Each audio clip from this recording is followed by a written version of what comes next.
Bali, may repeat customer tayo mga ka-TD. Si tatay ulit. Yung dating natin ginawa, yung pinakauna nating video. Papagawa ulit si tatay, no? Pero yung isang payong niya naman yung papagawa niya. Hindi yung dati natin ginawa. Kasi buo pa yung ginawa natin dati.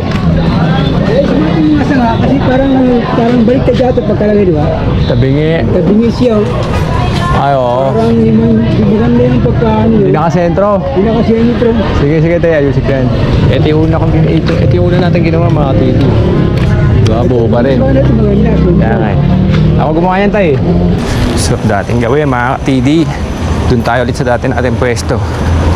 Yan, malilim at saka malinis. Ayun, malinis. Kita niya, malinis, di ba?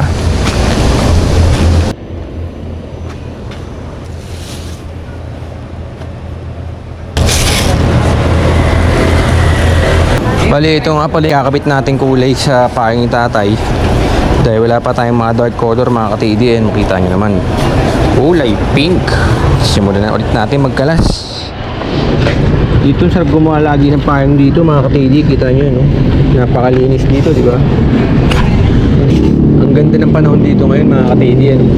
Maaraw siya pero hindi masyadong masakit sa mata at saka sa balat ng araw. Tsaka medyo malamig ngayon yung ano ng hangin, no? Siguro dahil sa magpapasko na, no? Kaya medyo malamig yung hangin. Uy, 12-6.